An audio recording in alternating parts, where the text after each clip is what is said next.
दोस्तों इस वीडियो में मैं आपको गांव की भाभी या फिर किसी शरीफ घरेलू भाभी को कैसे पटाना है इस बारे में बताऊंगा। तो दोस्तों जानने के लिए वीडियो अंत तक ज़रूर देखें। तो दोस्तों चलिए वीडियो शुरू करते हैं। दोस्तों एक बात यहाँ गौर करने वाली यह है कि शरीफ भाभी जो होती है या यूँ कह लो जो घरेलू भाभियाँ होती है उनके दो प्रकार के होते हैं। एक वो प्रकार की भाभियाँ होती है जिनकी ज़िंदगी उनके घर परिवार और उनके पतियों तक ही सीमित होता है। इन प्रकार की भाभियों को पटाना नामुमकिन होता है। इनको पटाने जाओगे तो आपको पिटाई भी हो सकती है, क्योंकि ये भाभियाँ मेंटली अपने पतियों से हमेशा के लिए सेट हुई रहती है। तो इनको तो आप बिल्कुल भूल ही जाओ तो बेहतर है। दूसरे प्रकार की जो भाभियाँ होती है ये शरीफ दिखती है पर होती नहीं है। ऐसे भाभियों के लाइफ में बड़े पंगे रहते हैं। खासकर अपने पतियों के साथ इनके कुछ ज़्यादा ही संबंध खराब हुए रहते हैं। ऐसी भाभियों को पटाया जा सकता है जिनके पति उनसे प्यार नहीं करते या जिनके पति उन्हें टाइम नहीं देते, महीनों महीनों बाहर शहर में काम पर गए होते हैं। कुछ की पतियां तो उनसे झगड़ा और मारपीट भी करते हैं। कुछ के पतियां शराब के नशे में डूबे रहते हैं या किसी और तरह के नशे करते रहते हैं। ऐसे भाभियों को पटाया जा सकता है जिनकी इच्छाएं या जिनकी ख्वाहिशें उनके पतियों से पूरे नहीं होते। ऐसी भाभियाँ अपने पतियों के सामने शरीफ बनकर रहती है, लेकिन इनके मन में भी प्यार पाने की इच्छा होती है जो कि उनके पति उनसे कभी नहीं करते। दोस्तों क्या होता है, जब लड़कियां नई नई शादी करती है तब तो उनके पति उनसे बहुत ज़्यादा प्यार जताते हैं, लेकिन शादी के 2-3 साल के बाद ही उनके पतियों का उन पर कोई इंटरेस्ट नहीं रहता और ये भाभियाँ प्यार को तरस जाती है। ऐसे भाभियों को आप आसानी से पटा सकते हो इस वीडियो में बताए गए टिप्स को फॉलो करके। नंबर 1, सावधानी। दोस्तों ये इस खेल में बहुत बड़ा हथियार है जिसका इस्तेमाल आपको हमेशा करना है और पूरे ध्यान से करना है। आपको हमेशा इन भाभियों के पतियों से और उनके परिवार वालों से सावधान रहना होगा। उनके सामने आपको भाभी से दूरी बनाकर रखनी होगी, नहीं तो आपका काम बनने से पहले बिगड़ जाएगा। दूसरा नंबर, भाभी को इम्प्रेस कैसे करें। दोस्तों आपने भाभी को इम्प्रेस कर लिया तो समझिए कि आपका आधे से ज़्यादा काम हो गया। समझ लो आपने भाभी को पटा लिया।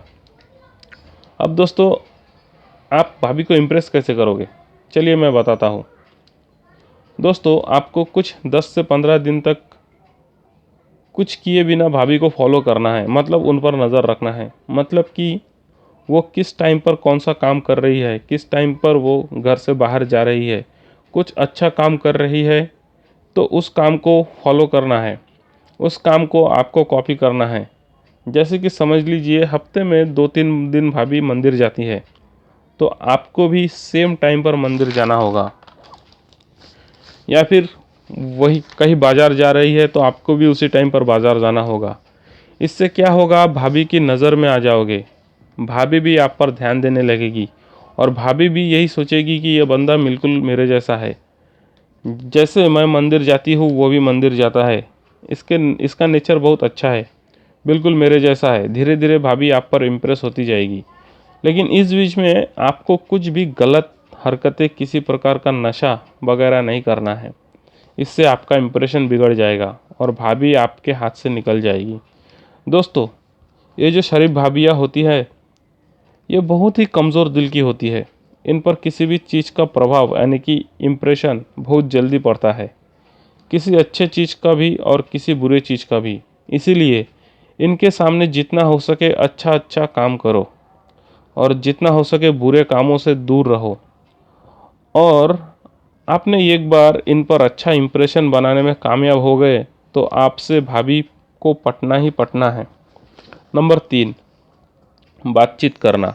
दोस्तों जब भाभी भी आप पर ध्यान देने लगे तो आपको धीरे धीरे उनसे बातचीत भी शुरू कर देनी है। देखो दोस्तों बिना बातचीत किए किसी चीज़ का हल नहीं निकलता है।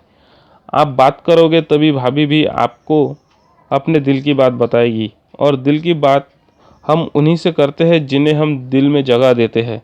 दोस्तों अगर आपको बातें शुरू करने में दिक्कत होती है कि क्या बोले या क्या नहीं बोले, तो मैं आपको बताता हूँ कि आप कैसे शुरू कर सकते हो। समझ लीजिए भाभी किसी दुकान से कुछ चीज़ खरीद रही है तो आप उन्हें बता सकते हो कि भाभी इस सामान से बेहतर तो ये सामान है, या फिर आप उनसे मदद के लिए बोल सकते हो कि भाभी मुझे थोड़ा बताओगे कि ये सामान अच्छा है या नहीं है। पिछली बार घर लेकर गया था तो मुझे बहुत डांट पड़ी थी, सामान अच्छा नहीं निकला था। दोस्तों ऐसा करके आप उनसे बात कर सकते हो और वो आपसे बात करने में इंटरेस्ट दिखाए तो आप कुछ दिन बाद उनसे उनका नंबर मांग लो, नहीं नहीं तो अपना नंबर उन्हें दे दो। लेकिन इनमें इनमें आपको ज़बरदस्ती नहीं करना है, ज़बरदस्ती करोगे तो काम ख़राब हो जाएगा। दोस्तों अगर भाभी को आपसे अच्छे से बात कर रही है तो वो अपना नंबर आपको देगी ही देगी। नंबर 4, ज़रूरत और संतुष्टि। दोस्तों जिन भाभीयों के पति उन्हें प्यार नहीं करते या उन्हें प्यार नहीं करते, उन्हें प्यार की ज़रूरत होती है, जिनके पति उनको टाइम नहीं दे पाते, उन भाभीयों को किसी की साथ की ज़रूरत होती है। जिन भाभीयों को केयर, अपनापन नहीं मिलता, वो किसी से अपनापन पाने को तरस जाते हैं। तो दोस्तों आपको भाभीयों से बात करना है और उनकी ज़रूरतों को, उनकी कमियों को पूरा करना है। उनकी ज़रूरत को पूरा करके उनको संतुष्ट करना है। किसी भाभी को उनके शौक़ को पूरा करने के लिए पैसे की ज़रूरत होती है तो आपको उनको पैसे की ज़रूरत की पूरी करनी है। उनके पैसे की ज़रूरत पूरा करके उन्हें खुश करना है। फिर आप देखोगे कि भाभी आपसे पट भी जाएगी और आपको अपना सब कुछ दे भी देगी।